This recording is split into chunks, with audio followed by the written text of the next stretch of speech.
सीमा Shri Arvind online Shri Arvind पाठचक्र योगदान करथिबा भाई अपा मान को नमस्कार। आज आलोच्य विषय हास्य परिहास प्रिय श्री अरविंद। हास्य परिहास प्रिय श्री अरविंद प्रसंग रे आलोचना करने निमंते भुवनेश्वर जदुनंदन भाई जदुनंदन सामल को मु अनुरोध करुछि। जदुनंदन भाई तंकर वक्तव्य प्रदान करंतु। जे पृथ्वी को जरा व्याधि मृत्यु कबल उद्धार करी चैतन्यमय करने को संकल्प करती, स्वयं संग्राम करी संघर्ष करी क्षत विक्षत हुंती एवं सिद्धि लाभ करती, सही युग पुरुष युगांतकारी पुरुष श्री अरविंद को आज निरवित मुहूर्तर प्रथम प्रणाम। जो परमा भागवती शक्ति श्री अरविंदर ये अभूतपूर्व योजना को रूप प्रदान करती, ये आनंदमयी चैतन्यमयी सत्यमयी दिव्य जननी को आज निरवित मुहूर्तर प्रथम प्रणाम। वंदे मातरम। शुभरात्रि। यही रात्रि नीरव निष्ठता मध्य दूर दूरांतरे उपस्थित थिबा माँ को भल पाउथबा मातृ संतान अपा भाई मान को मोर आंतरिक अभिनंदन और नमस्कार। एक आत्मार मेल आध्यात्मिक परिवेश आमे जो मान सब एकत्र होइछु ताही आम जीवन एक महार्घ मुहूर्त।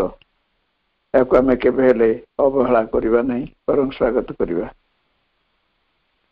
तेणु मोर अंतर कृतज्ञता माँ को एवं आमर समस्त को आपण मान को जनाउछि। एई विषय वस्तु चयन करिवार जोड़िए कारण अछि। गोटे होछि श्री अरविंद को संबंध रे जो अमूलक धारणा सब सृष्टि होइछि ताको दूर करिबा। दुई होछि जे तत्व कथा शुणी शुणी तार जटिलता भितर निजको भाराक्रांत करने पर आम टिके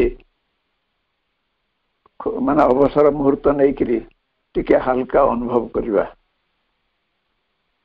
ये जो विषय वस्तु हास्य परिहास प्रिय श्री अरविंद, आम वर्तमान विषय वस्तु को जीवा। माँ को थे पचरा होता जे जीवन यात्रा काल रे हास्य परिहासर आवश्यकता अच्छी कि माँ उत्तर देथिले, मो संबंध रे मु अवश्य स्वीकार करी जे जेतेबेले मु बहुत खुशी थाए सेतेबेले मोर मूल स्वरूप को मु बेसी अनुभव करे। मो निज ढंग रे सेतेबेले निज सहित मु खेलु थाए। जेतेबेले मु बहुत गंभीर थाए चिंताशील थाए सेपरी हुए नहीं। श्री अरविंद कहते if men took life less seriously they could very soon make it more perfect। मनुष्य यदि ता जीवन रे कम चिंता करता गंभीर ही न रहता ताहले ता जीवन अधिक रूपे परिपूर्ण हो रहता।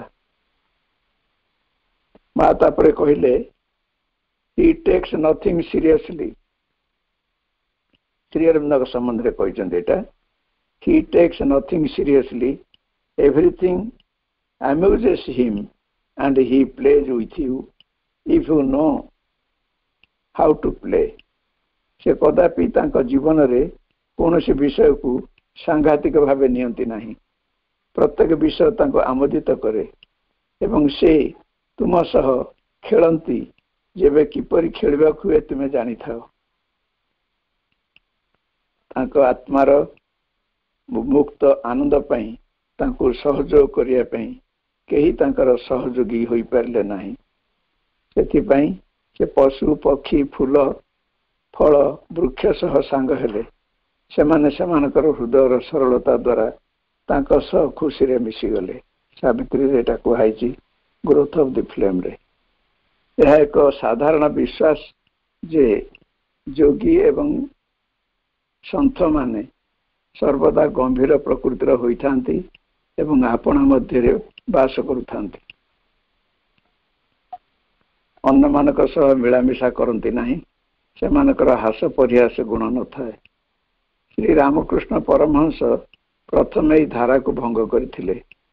आज को 5000 वर्ष तले जोगेश्वर श्रीकृष्ण सखा अर्जुन को अन्य ज्ञाति कुटुंब तथा भक्तजनक सह हास्य परिहास समय कटैथिले बोली पुराण कहूछि।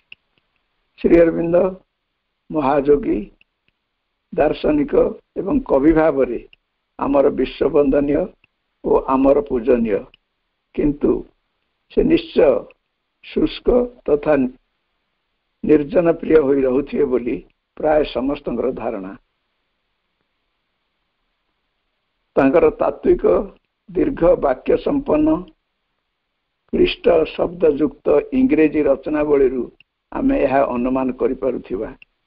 दिवारात्र 24 घंटा मध्यरु प्राय 18 घंटा से जोग संबंधी प्रश्नर उत्तर देवार समय व्यय करुथिले।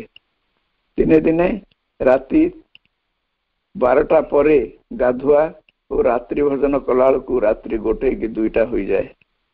एथुरु आमे निश्चय अनुमान करुथुवा जे से केउठु आ समय पाइबे अनुमान सह कटेबारे। तापरे तांकर महान और दुरूह निजर जो साधना रही से साधना संपूर्ण अन्य मानक पई असंभव। तेणु एभली एक अवस्था रे यही धारणा आमर निश्चित भाव में हम जे प्रकृत रे से कहा सहित आ समय पाउ नथिबे किंबा से निजे बहुत गंभीर होकर रोथिबे एवं तांकर समय भितर से तांकर निजे काटुथिबे। तांकर राजनैतिक जीवन रे से प्रसिद्ध हो जाइथिले तांकर गभीर और दीर्घ सांघातिक चिंता पई।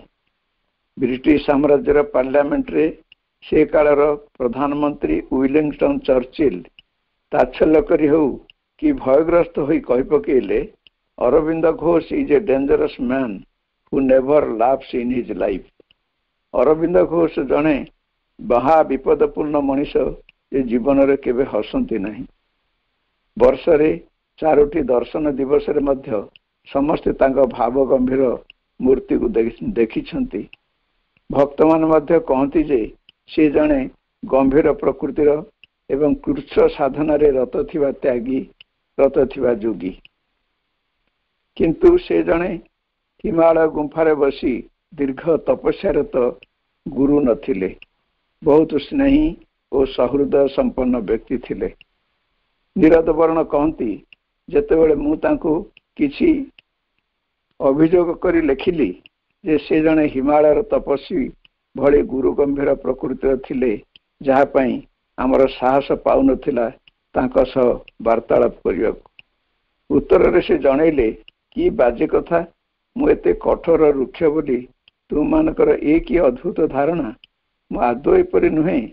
जणे अण अरविंदियान व्यक्ति भली जेतेबेले मु एपरि शुणुछि मते दुख लागुछि। तुम मानकर साधारण ज्ञान कौन एपरि तळुकु खसीगला, तार कौन कारण रही? अधिमानस भूमि रे पहुंचिया पई एभली खोला सरल और उपयोगी गुण को त्याग करिवार कौनसी आवश्यकता नहीं। साधारण ज्ञान युक्तियुक्त नुहे। एसबु कल्पना रे मध्य आणना। मु आश्चर्य होउची काहेकि तुम मानक मध्य एपरी हताश बोध आसुची। तांकर ए गोटिए चिठी प्रमाणित करे जे आम मानकर तांका प्रति मनोभाव कौन रही। श्री अरविंद को पत्रावली आम मानकर आखि खोली दिए एवं कहे वो केते आश्चर्यजनक आनंदमय तांका व्यवहार। आमे तांको काहेकि एमिति एक धारणा रे रखिथिलु। दुर्भाग्यवशत से पत्र सबु लोकमानक मध्य बहुल भावे पहुंची पारि नाही एवं ए जाए शिक्षित वर्ग मध्य बद्ध भावे रही जे श्री अरविंद जने जोगी भाव में सदा गंभीर केबे से हास्य परिहासपूर्ण होई नथिबे। मोर तांका सह होइथिबा पत्रालाप सबुकु मु एठारे उद्धार करूछि, जेउथुरु पाठक वृंद जानिबे जे से सबु परिस्थितिरु रस संग्रह करुथिले। वास्तव रे से जने आनंदमय हास्य परिहास व्यंजक सत्ता थिले। रस वैशः जे कोनसी नगण्य विषय हेउ बा सांघातिक समस्या युक्त विषय हेउ ता मध्यरे से जो हास परिहास जनित मंतव्य प्रदान करुथिले ता श्रवण कले आमनक पय ता एक आनंददायक भोजी रे परिणत होई जिवो एवं तांकर गांभीर्य शून्यतार परिचय मध्य मिल जिवो।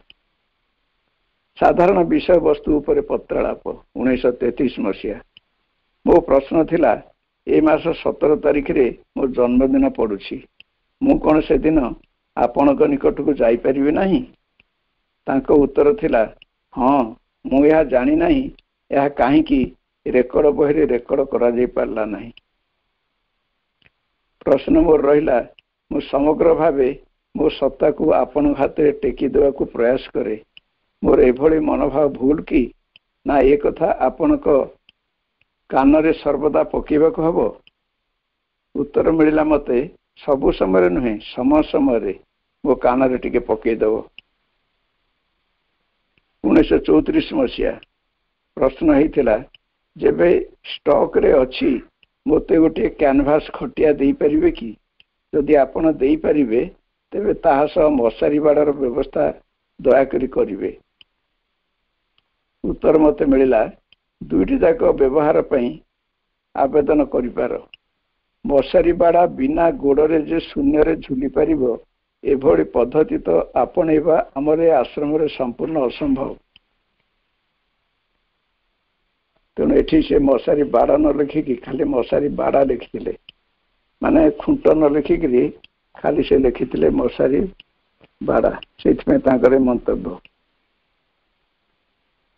तापरे प्रश्न थिला निरद वर्णक पाखरु मा प्रणाम बेले मते जेपरी चाहिले सेतरु जणागला जे आश्रम खाद्य व्यतीत बाहर खाद्य भोजन करने निषेध से मते कहउचंत। उत्तर मिलला मते तमे मां को चाहणी रे खाद्य को किपरि देखिल? तांको चाहणी रे खाद्य तो आदौ नथिला। मां कौन कहउचंती बा कहिचंती ता भितर को न जाई तम बोध शक्ति द्वारा किपरि ये जटिल समस्यार समाधान करि पारुछ?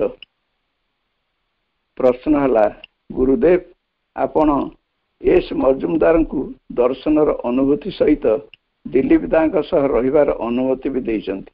से जने भल लोक।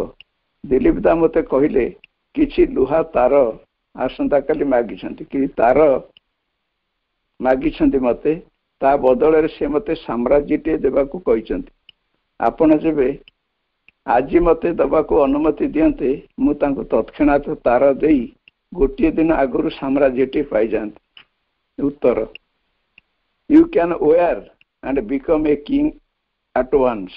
तांको पाखु तुमे आज तार कर दियो एवं तत्क्षणात राजगादी लाभ कर। तापर मोर प्रश्न थिला गुरुदेव मु आसंता 15 तारिख रे आपनक दर्शन पय अनुमति पाई परबी कि? से दिन मोर एठा को आसीवार सेंटेनरी। श्री अरविंद सेंटेनरी शब्द तले गारटीए पकाई प्रश्नवाची चिन्हटे देई से मो चिठी उपरे उत्तर लिखि फेरेले। उत्तर थिला मो जानिबारे एठा को तुम आसीबार 100 वर्ष तो एपर्यंत पूर्ण हेई नाही आ तुमरा सेंटेनरी केमिति पालन हो से दिन? 1936 मसीहा चिठी। प्रश्न थिला मोर मु मो कार्यधारार एक तालिका आपण पाखु पठाइछि, आशा करे आपण मो उपरे निर्दिष्ट समय मन पकेबे। ये गणितर संख्या सब आपण को आघात देव नहीं तो?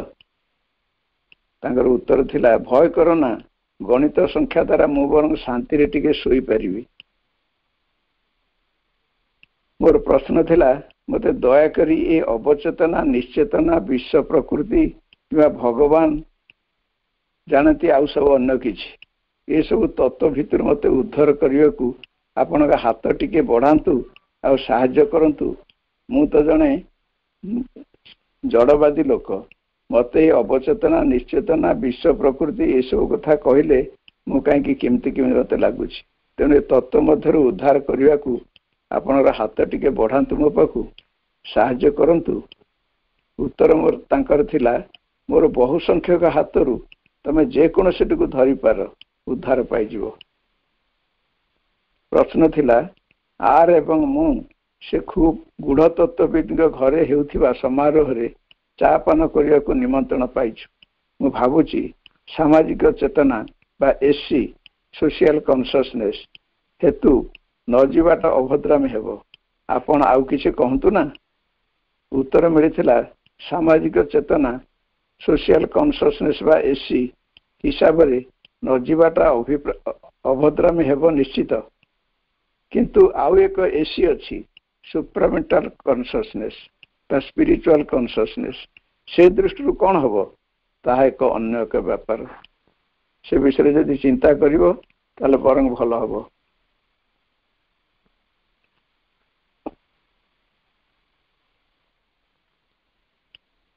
ମୋର ପ୍ରଶ୍ନ ଥିଲା, ସାର୍ ଆପଣ କିଛି ବୃହତ୍ କିଛି ମହାନ ବସ୍ତୁ ହାସଲ କରିଛନ୍ତି, ସେ ବିଷୟରେ କିଛି କହିବେ କି? ମତେ ଉତ୍ତର ମିଳିଲା, ହଁ, ଯାହା ହାସଲ କରିଛି ତାହା ବିଶେଷ ବୃହତ ନୁହେଁ। ପ୍ରଶ୍ନ, ଆରେ ସେ କ'ଣ ଟିକେ କୁହନ୍ତୁ ନା। ଉତ୍ତର ଥିଲା, ଆରେ ସେଇଟା କ'ଣ? ପ୍ରଶ୍ନ ଥିଲା, ମୁଁ ଅନୁଭବ କରେ ଯେ ମୁଁ ଅଧ୍ୟାତ୍ମ ପାଇଁ ତିଆରି ହୋଇନାହିଁ, ସେଥିପାଇଁ ମୁଁ ନିଶ୍ଚୟ ଖୁସି ହେଇପାରିବି ନାହିଁ। ଆପଣ କହନ୍ତୁ ତ, ପୃଥିବୀର ସବୁ ଲୋକ କ'ଣ ଅସୁଖୀ ହେବାକୁ ଜନ୍ମ ହେଇଛନ୍ତି? ଉତ୍ତର ଥିଲା, ହେ ଦୁଃଖୀ ମଣିଷ, ସେ ଦୁଃଖକୁ ଟିକେ ସମାପ୍ତ କରିଦିଅ। ପ୍ରଶ୍ନ ଥିଲା, ମୁଁ ପଣ୍ଡିଚେରୀ ଡିପାର୍ଟମେଣ୍ଟକୁ ଲେଖିଛି, ଆପଣଙ୍କ ପାଖକୁ ଲେଖୁଥିବା ନୋଟରେ ମୁଁ ଲେଖିଥିଲି ଯେ ମୋର ଯେଉଁ ଟେବୁଲଟିଏ ପ୍ରସ୍ତୁତ ହେଇଯିବ ମୋତେ ତାହା ମିଳୁ। ଉତ୍ତର ଥିଲା, ହେ ଭଗବାନ, ମୋ ଟେବୁଲ ବିଷୟରେ କ'ଣ ହେଲା? କ'ଣ କେହି ଭୁଲିଗଲେ କି? ପ୍ରଶ୍ନ ଥିଲା, ଆମର ତ କିଛି ଅନୁଭବ ଆସୁନାହିଁ। ଯେ ପର୍ଯ୍ୟନ୍ତ ଅନୁଭବ ନ ଆସୁଥିବ ଆମେ ଆପଣଙ୍କୁ ଚିଡ଼େଇ ଚାଲିଥିବୁ। ଚିଡ଼ା ଭିତରେ ଆମେ ଲେଖିବୁ ଆପଣଙ୍କୁ, ଆମ୍ଭେମାନେ ଆପଣଙ୍କୁ ପୂଜା କରୁନା, କିନ୍ତୁ ଆପଣଙ୍କ ପତ୍ରାବଳୀକୁ ପୂଜା କରୁ। ଆମମାନେ ଆକାଶକୁ ପୂଜା କରୁନା, କିନ୍ତୁ ତାର ସେଇ ଜୁଳୁ ଜୁଳୁ ଜଳୁଥିବା ତାରାଟିକୁ ଯେ ସାରା ରାତି ଅନିଦ୍ରା ରହି ଆଲୁଅ ଦେଉଥାଏ ଆମ ଖଣି ଭିତରେ ପଶିଥିବା ମଣିଷମାନଙ୍କୁ। ଉତ୍ତର, ହେ ପ୍ରଭୁ, କ'ଣ ତୁମେ ଜାଣନି ଏହା ଏକ ଶିଶୁ ଗୀତ ରାଇମ୍ ବୋଲି? ମୋର ପ୍ରଶ୍ନ ଥିଲା, ମୁଁ ଖାଲି ଯୋଗ ପାଇଁ ପରିଶ୍ରମ କରୁଛି। ଉତ୍ତର ଥିଲା, ଭୋଗ ପାଇଁ ସାଧନା କରୁନା, କିଏ ମନା କରୁଛି କି? ପ୍ରଶ୍ନ ଥିଲା, କେତେ ବିଶେଷ ମୁହୂର୍ତ୍ତ ସବୁ ଯାହା ମୋତେ ମହାନ ଏବଂ ମହତ ହେଇପାରନ୍ତା, ସୁନ୍ଦର ଏବଂ ମହାନ ହେଇପାରନ୍ତା, କିନ୍ତୁ ନିଶ୍ଚିହ୍ନ ହୋଇଯାଉଛି, ଡିସାପିୟର। ଉତ୍ତର ଥିଲା, ତାକୁ ଆଉ ଥରେ ଆସିବାକୁ କୁହ, ରିଆପିୟର ସେ କରୁ। ପ୍ରଶ୍ନ ଥିଲା, ଦର୍ଶନ ଦିବସରେ ଦର୍ଶନରୁ ମୁଁ ବହୁତ ଆଶା କରୁଛି ପାଇବା ପାଇଁ, କିନ୍ତୁ ତାର ବିନ୍ଦୁ ବିସର୍ଗ ବି କିଛି ସଂକେତ ମୋତେ ମିଳୁନାହିଁ। ଉତ୍ତର ମୋତେ ମିଳିଥିଲା, ବହୁ ଆମେରିକାନ ଯାହା ଆଶାତୀତ ସେମାନଙ୍କ ପାଇଁ ଥିଲା, ଅତି କମରେ ସେମାନେ କିଛି ପାଇଛନ୍ତି। ତମେ ଆଶା କାହିଁକି ରଖୁଛ କି? ତମେ ଦେଖ, ସବୁବେଳେ ଆଶା କରାଯାଉନଥିବା କଥା ହିଁ ଘଟେ।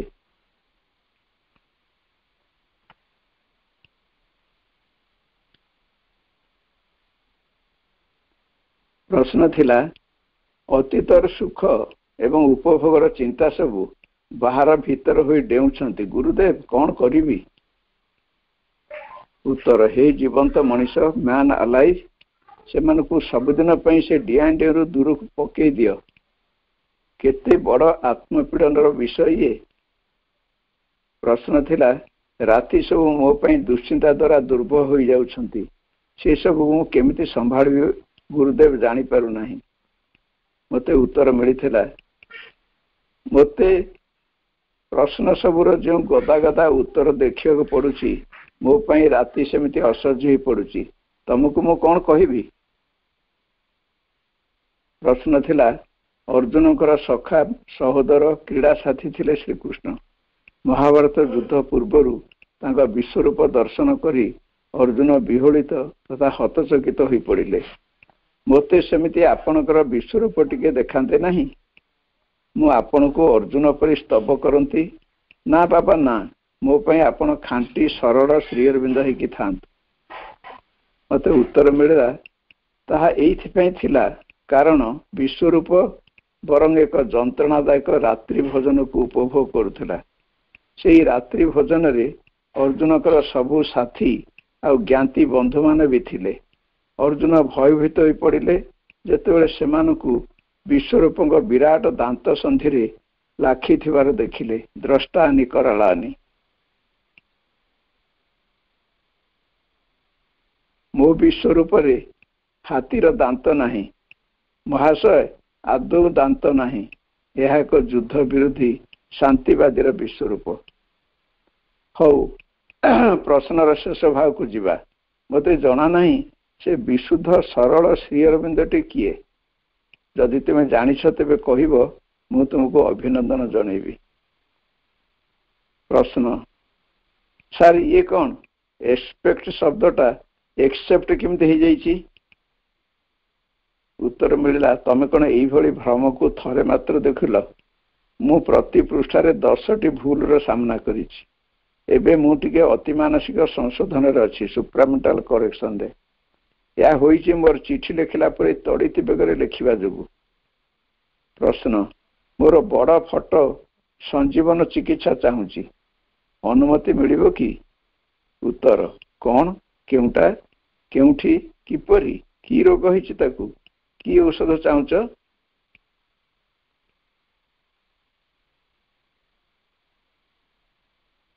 प्रश्न मु आपणकर मो फोटो नुह आज्ञा, मु आपणकर बड़ फोटो आपणक निकट को पठाउछि। यह सेही फोटो जहाको चित्रशिल्पी संजीवन प्रस्तुत करिवे। उत्तर तमे मते सबले नूतन रहस्य मध्य बुड़े रखुच। यह जब एक फोटो या किए अंकन करिपारिबो? एवं यही वुड बी जो लिखिच वुड बी ड्रॉन बाय संजीवन, से वुड बी अर्थ कौन बुझी पारुने? एटा क्यों कालर ए क्रिया, यार टेंस कौन, यार अर्थ प्रकटन कौन, यार व्याख्या जहा एठारे हेबो ताहा कौन? प्रश्न मु भावुची आपणक पई फाउंटेन पेन काली ठीक हेबो, मांकर दरकार नहीं। उत्तर आमर एफपी फाउंटेन पेन काली गैलन गैलन अच्छी, समुद्र भली अच्छी, किंतु से सब स्थिर होकर अच्छी। फाउंटेन झरणा भली सेगुड़ा सब कलकल होकर बही जाऊनी। प्रश्न आसंता काली मु अल्प परिमाण रे किछि बोमा फुटेगा जाउछि, मनोयोग दे शुणिबे। उत्तर हेई कौन फुटेब, किभली उपाय? जेबे बेसी फुटेब बाण फुटका भली फुटा, आश्रम को उड़े दियो ना। प्रश्न मो अवस्था संकटापन्न, एमिति जे समुद्र को डेई पड़िया को अथवा गछरु तल को कूदा मारिकी पड़ जावा को इच्छा होछि। उत्तर कहीं आपना ऊपर बोझ उल्लै दे पारुन? प्रश्न बोझ उल्लैबा कौन आपण भावुचंती कि बोझ फोपाड़ी देवी ना आपण दुआर मुहरे नहीं रखी आसबि? उत्तर मिलला उभयटा कर। प्रश्न प्रभु लेखालेखी करने मते किसी शक्ति दियंतु, किंतु मु आश्चर्य होछि मो लेखा को समस्त पाखे पहुँचापी आपण समय अच्छी तो? उत्तर जेते आवश्यक सेते नाही। प्रश्न अमल किरण कहउचंती आपणकर जहाँ संपूर्ण व्यक्तिगत ताहा परिहास जोक छड़ा किछि नुह। उत्तर ना सार बहुत सांघातिक, बाहर लोक मान आगे जेपरी जोक कह जाए सेमिति दक्षता मु केबे हासिल करि नाही।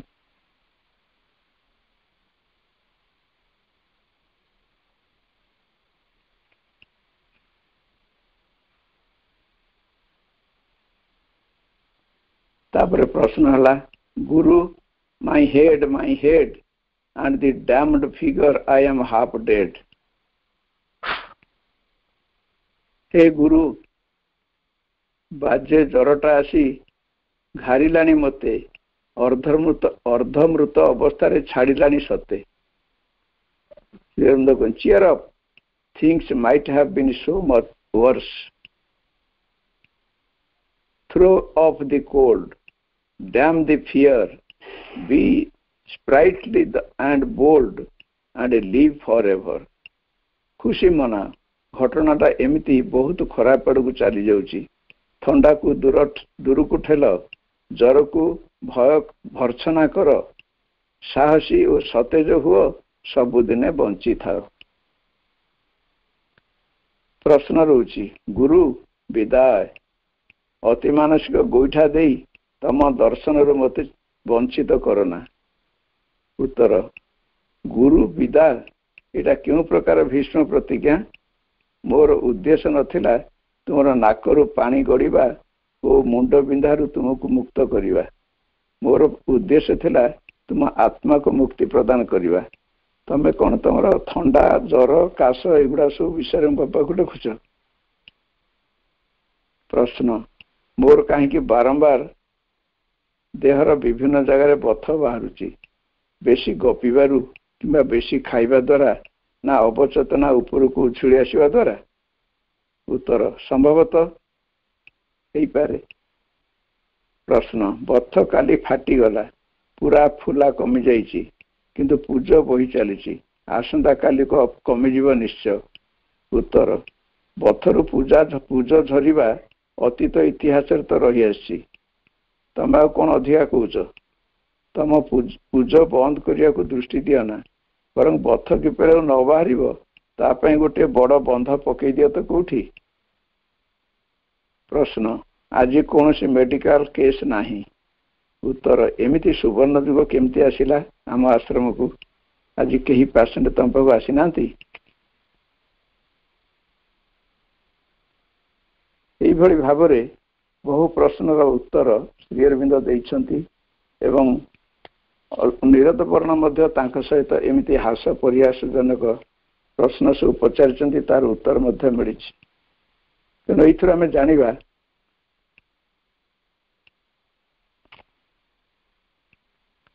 जे निरत वर्ण कहती श्री अरविंद आधुनिक जुगर जड़े श्रेष्ठ अवतार पुरुष। बहु दिगरु तांका प्रतिभा को आकलन करा जाय पारे। जड़े सफल छात्र, सफल शिक्षक, सफल राजनीतिज्ञ, सफल कवि, स्तंभकार, सफल महान योग सिद्ध पुरुष, सफल परामर्शदाता, सफल गुरु, बंधु, सखा, सहोदर, एगुड़े केते केते। एइथिपई मु तांको आधुनिक जुगर अवतार कहिवार कारण हैला निरद वर्णक भली जड़े जड़वादी मेटेरियलिस्टिक को एभली एक व्यक्तित्व को एक आध्यात्मिक स्थान रे स्थान दे एक जड़वादीर मानसिक अत्याचार को सह्य करी सकल आधुनिक मनर सकल संशय को दूर करी शंका समाधान करी तांको आगरे अध्यात्म सत्यर पथ उज्जवल करी से जो उन्मोचन करदेले तार पटांतर नहीं।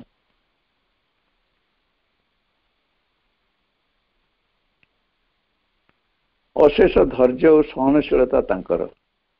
प्रत्येक राति 8-9 घंटा परिश्रम करी दिन में आहरी 8-9 घंटा परिश्रम करी जिज्ञासु साधक मानकर प्रश्नर उत्तर देवाई राशि राशि पत्र किए लिखिपर एवं कहीं लिखिब।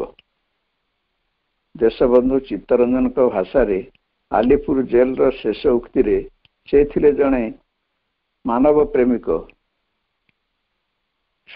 जातीयतार कवि, जातीयतार पूजारी आउ स्वदेश प्रीति तांकर सबुठु बेसी थिला।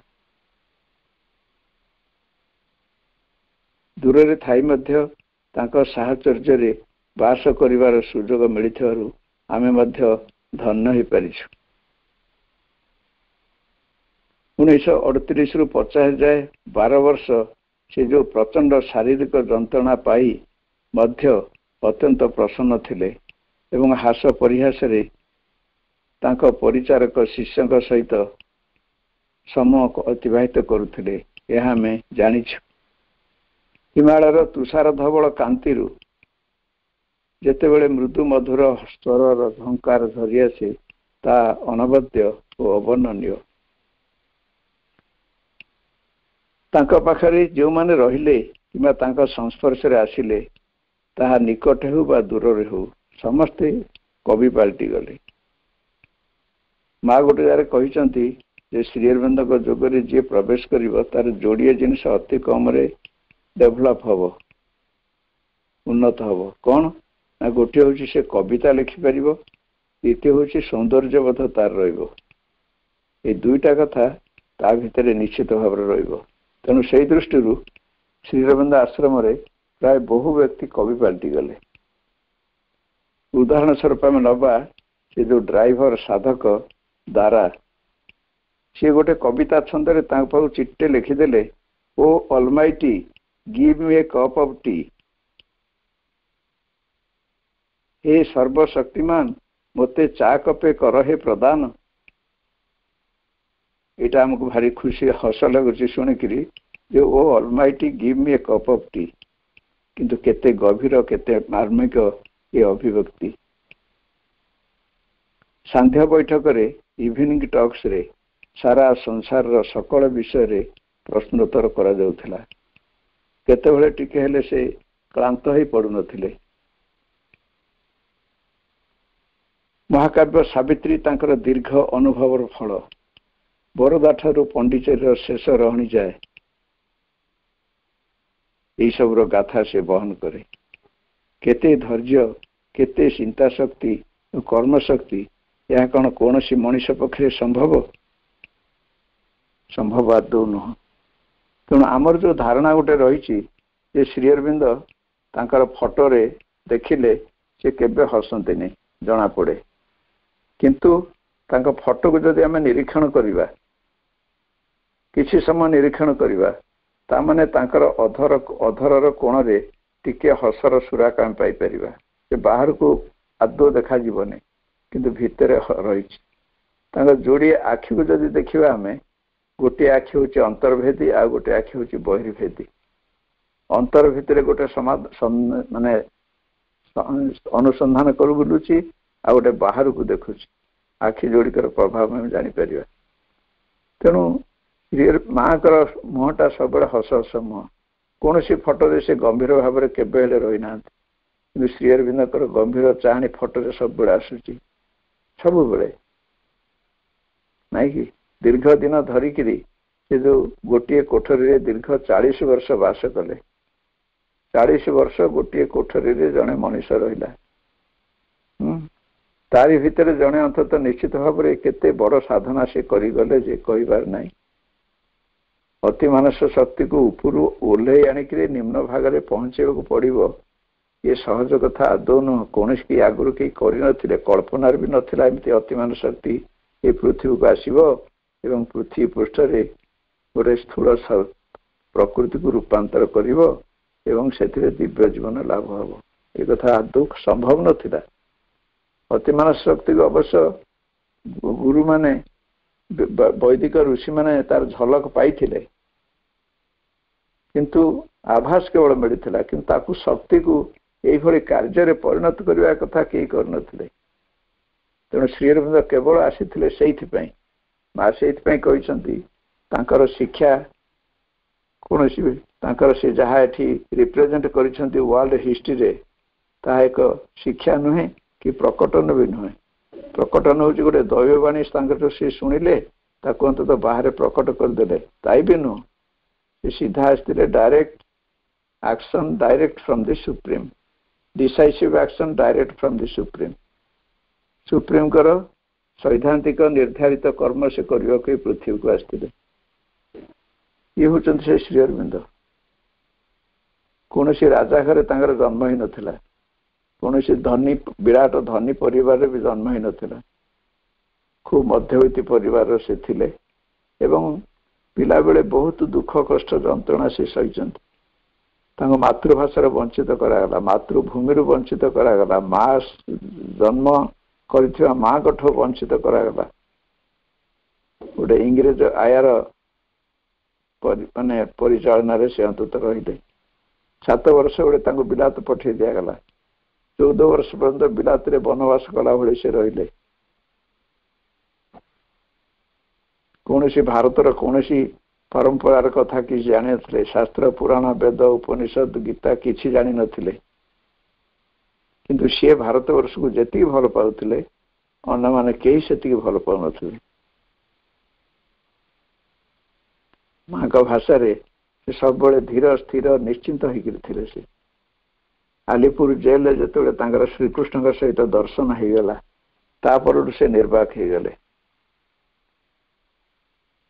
आदौ कथबार्ता किछि कले नहीं। तांकर वकील जे चित्तरंजन दास तांको जाइके पचारे जेल भितर ये कौन किछि कहतु मु काली कोर्ट रे कौन कहबी, किछि कहबे चुपचाप रही कांदी कांदी की से आसवे आसिक बही पत्र तांकर खेलेबे तांकर चांबर रे जहाँ पाइबे ताकू नहीं कि कोर्ट रे दाखल करिवे। ये सब थिला तांकर कहीं जेतेले वासुदेव दर्शन तांकर ही गला से जानि नेले जे मोर सकल दायित्व से नहीं मोर आ किछि करिवार नै। मु जदि फांसी पाइबी नले मुक्ति मिले मुक्ति मिलिबो से विषय किछि चिंता तांकर रहला नहीं। तेणु ये होती श्री अरविंद, तुम्हें तो देवता नुह स्वर्गपुर नुहे तुम वास पंकर पंकज तुम्हें ए माटीर आग्नेय पुरुष। से देवता नुहति, देवतार बहु ऊर्ध्वरे से थिले। अतिमानस राज्य थाइक अतिमानस चेतना को लाभ करथिले मध्य अतिमानसर अवतार होगी से आसी मध्य तथापि ताको लुचेकरी साधारण मनीष भली समस्त सहित से अंततः कारबार करथिले। एते से अंततः खोला थिले जे आश्रम रे तांको शेष को पचरा जाउथला। निरद वर्ण जते डिस्पेंसरी रहिले जते तांको प्रत्येक रोगी विषय रे तांको जाई कन्सल्ट करथिले तापर मेडिसिन दउथिले। काई से जानि थिले जो मेडिसिन मु देबी जाहाकू ता भितरे शक्ति कार रहइबो, शक्ति रहइबो प्रभुंकर गुरुदेवंकर। तेणु से प्रत्येक रोगीर जो क्रिटिकल पेसेंट मैंने पाख आसती दीर्घ दिन चिकित्सा चले प्रतिदिन रिपोर्ट अंत श्री अरविंद पाख जीव कौन तार डेभलपमेंट है कि कौन है कौन कला तापर श्री अरविंद सहित से कनसल्ट करेंगे तापर जहाँ से कहे परामर्श देवे से अनुसार मेडिसिन दिज्व। श्री अरविंद तो कौन डाक्तरी विद्या पढ़ी नथिले ताले एते कथा कोठु आसिला। आमे आज जो पढ़िले श्री अरविंद गोटे भूल देखे देले अंततः निरद वर्ण जे एक्सपेक्ट शब्दटा एक्सेप्ट केमती हो गला से स्वीकार कर भूल को। मु जो तड़ित बेगर लेखे जमी चिठी पत्र लेखे फ्लोरे सेमती जो निबंध लेखिक आर्य प्रस्थान करुली आ रिविजन किसी करनी सेमती लेखिक पठे दूसरी। तेणु प्रत्येक पेज रे 10टा मिस्टेक मु देखे निजे स्वीकार कर कहीं मोर सब जल्दी जल्दी लिखा अभ्यास रु किसी भावे नहीं मो लिखि चले। तेणु ये सब जो स्वीकार उक्ति ये किए कर कथा निश्चित भाव में जड़े महान आत्मा होते से कर नहीं। सर्वोच्च शिखर रहीकि सर्वनिम्न रे वास करवा पचरा होता जे चार केते माने साधक माने एमती प्रश्न पचार आज्ञा चारे केते चीनी पकेबू केते क्षीर दबू एक कथा श्री अरविंद कहे तथा पचरा होता तथा से शांत चित्त तार उत्तर दौले।